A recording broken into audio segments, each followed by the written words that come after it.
Hi there, Tim Jones here, and welcome to another edition of View from the Bleachers. This week I need to have a frank discussion about someone I care deeply about who, well, to put it bluntly, has a serious problem. I even wrote them a letter to share my concerns about their well-being. But before I send it off, however, I thought I should read it to you and get your take. Tell me what you think. I'll read to you what I've come up with so far on the other side.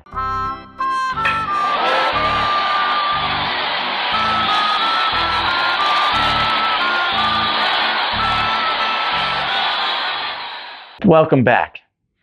Well, here's what I've written so far, and well, tell me what you think.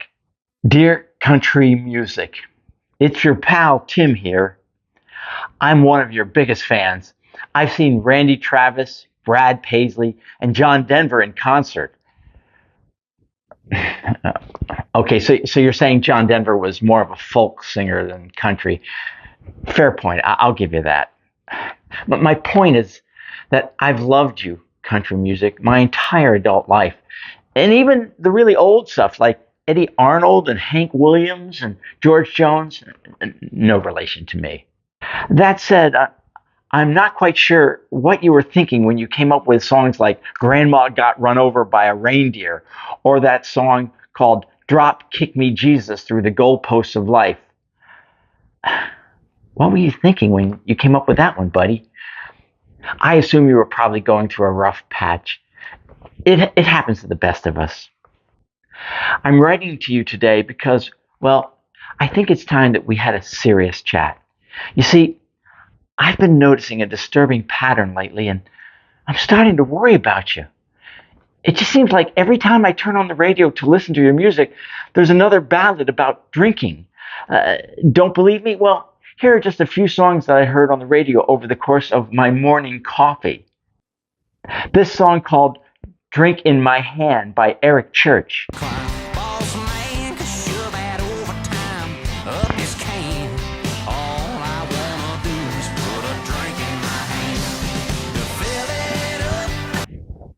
And this one by Toby Keith called I Love This Bar. The girls next door dress up like movie stars.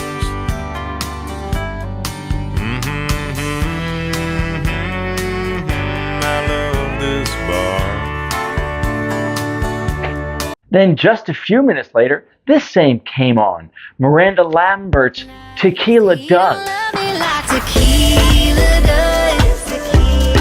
Nobody can.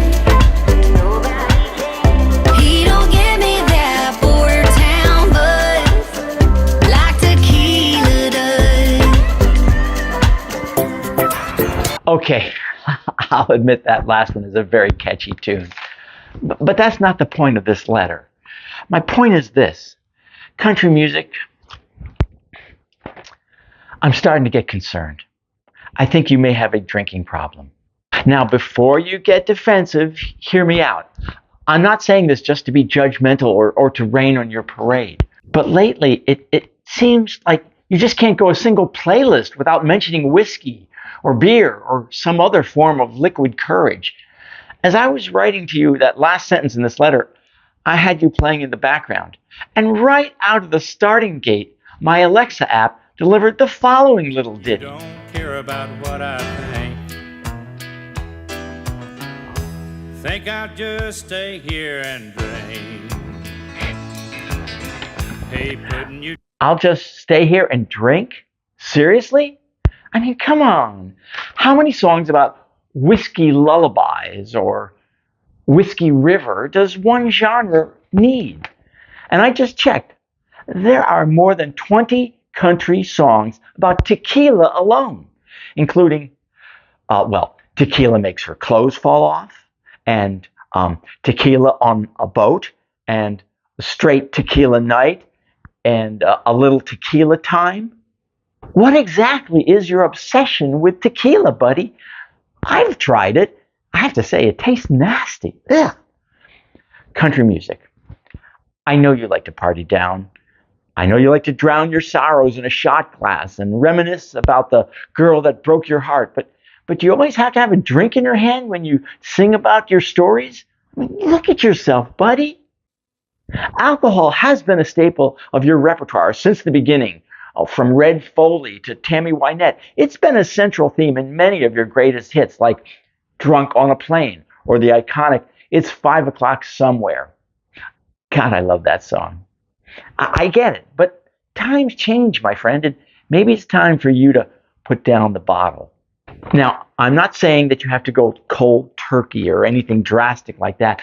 I'm just suggesting that maybe you could branch out a bit. How about a song about drinking Mountain Dew instead of whiskey? Yeah, see? They all seem to be having a good time, don't they? Or or maybe you write a ballad about the joys of herbal tea.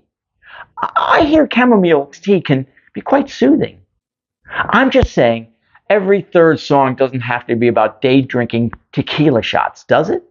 What really worries me is that right after I hear you deliver one of your boozing songs, then you often play a song like Willie Nelson's On the Road Again or Commander Cody's Hot Rod Lincoln. Do you really think it's a good idea to combine drinking and driving, buddy?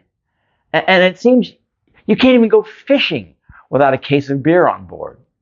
Don't act like you don't know what I'm talking about. Or did you forget that Ray Stevens song, Too Drunk to Fish? Not one of your prouder moments, I have to tell you, my friend. But hey, CM, can I call you CM?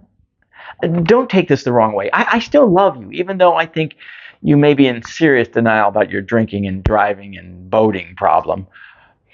You know, I wonder sometimes, do you even hear yourself? You even came up with a song called Drinking Problem, in which one of the lyrics goes, people say I've got a drinking problem, but I got no problem drinking at all. If you ask me, that sounds like a cry for help.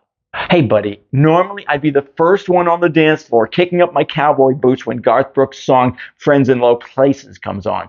But I can't do that anymore for two reasons. First, I simply can't encourage your reckless binge drinking song habit. And second, I've never been able to pull off cowboy boots as a look. What was I thinking? I have no idea. So what do you say, country music? Can you finally ask for help? I want to be there for you, but first you have to come clean and admit you have a serious drinking problem.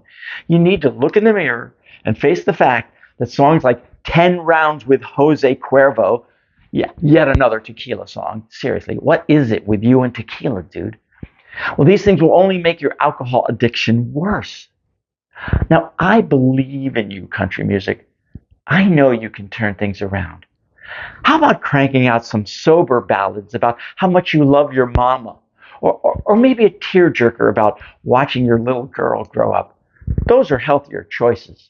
But if you refuse to make serious changes in your song selection, you may leave me no choice but to distance myself from you for my own emotional well-being. You know, I hear that there are virtually no Gregorian chants about getting hammered.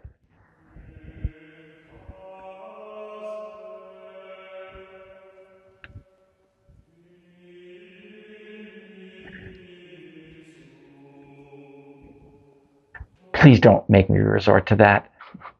Those chants are so depressing. They just might make me start drinking. Signed, your biggest fan, for now. Well, that's the view from the bleachers. And country music, please get some help before it's too late, buddy.